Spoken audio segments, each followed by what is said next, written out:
ஆனந்தம் சில்க் செம்ம ஜாலி ஆடி ஆஃபர் 5 முதல் 50% வரை. ஆனந்தம் சில்க்ஸ். நெல்லை பாளையங்கோட்டையில் ஸ்மார்ட் சிட்டி திட்டப்பணிகளை அமைச்சர்கள் ஆய்வு செய்த நிலையில் ஆய்வுக்கு வராத மாவட்ட ஆட்சியரை அமைச்சர் KN நேரு தொலைபேசியில் கடிந்து கொண்டார். இது தொடர்பான காட்சிகளை முதலில் பார்க்கலாம்.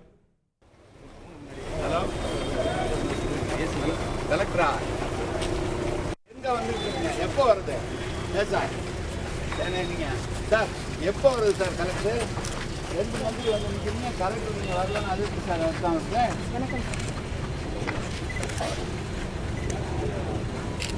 ரைட் வாங்க ரைட் வாங்க. ஹலோ கலெக்டரா? எங்கே வந்துருக்கீங்க? எப்போ வருது சார்? நீங்கள் சார் எப்போ வருது சார் கலெக்டர்?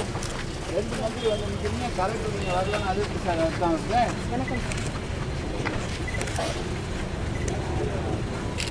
ரைட் வாங்க ரைட் வாங்க. ஹலோ இது குறித்த கூடுதல் தகவல்களை எமது செய்தியாளர் ராமசுந்தரத்திடம் கேட்கலாம். ராமசுந்தரம், வணக்கம். இந்த ஆய்வு பணியுடைய பின்னணி என்ன? ஆட்சியர் வராததற்கு என்ன காரணம் சொல்லப்பட்டிருக்கிறது? ராமசுந்தரம், விரிவான தகவல்கள் என்ன? சீர்மிகு நகர திட்டத்தின் கீழே நெல்லை மாநகராட்சி பகுதிகளில் பல்வேறு பணிகள் நடந்து வருகிறது. அதில் குறிப்பாக 40 கோடியே 3 லட்சம் மதிப்பில் வந்து நெல்லை பாளையங்கோட்டையில மகாத்மா காந்தி தினசரி காய்கறி சந்தையில ஒரு 3 பணிகள் நடந்து வருகிறது. அதே போல பாளையங்கோட்டை பேருந்து நிலையத்தில் புதிதாக வணிக வளாகம் 1 மற்றும் 2 கட்டப்பட்டு வருகிறது. அதே போல வாகன நிறுத்தம், கட்டி முடிக்கப்பட்ட சந்திப்பு பேருந்து நிலையம் உள்ளிட்டவைகளை வந்து இன்றைய தினம் நெல்லைக்கு வருகை தந்த அமைச்சர்கள் தங்கம் தென்னரசு மற்றும் KN நேரு உள்ளிட்டோர் வந்து ஆய்வு மேற்கொண்டார்கள். இந்த பணிகளில் நடந்து வரக்கூடிய செய்யப்படக்கூடிய பணிகள் மற்றும் செய்ய வேண்டிய பணிகள் குறித்து அதிகாரிகளிடம் கேட்டிருந்தார்கள்.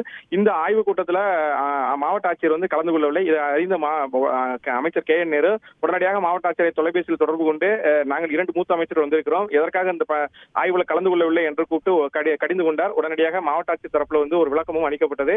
ஆய்வுக் கூட்டத்திற்கு மாவட்ட நிர்வாகம் சார்பில் மாவட்ட வருவாய் அலுவலர் கலந்து கொண்டிருப்பதாகவும் ஒரு அறிவுறுத்தல் வந்து அறிவிப்பு வந்து மாவட்ட அமைச்சருக்கு வந்து தெரிவிக்கப்பட்டது.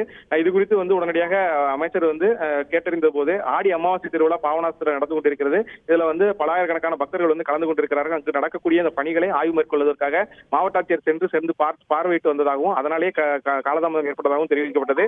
இதனைத் தொடர்ந்து 3 பணிகளையும் ஆய்வு மேற்கொண்ட மாவட்டத்தில் 3 பணிகளையும் ஆய்வு மேற்கொண்ட கடைசி பணியை ஆய்வு மேற்கொள்வதாக சென்ற அமைச்சரிடம் நேரடியாக மாவட்ட ஆட்சியர் நேரடியாக சந்தித்து தனது தரப்பு விளக்கத்தையும் நேரடியாக தெரிவித்தார். நன்றி ராமசுந்தரம், உங்களுடைய விரிவான தகவல்களுக்கு. ஆனந்தம் சில்க் செம்ம ஜாலி ஆடி ஆஃபர் 5 முதல் 50% வரை. ஆனந்தம் சில்க்ஸ்.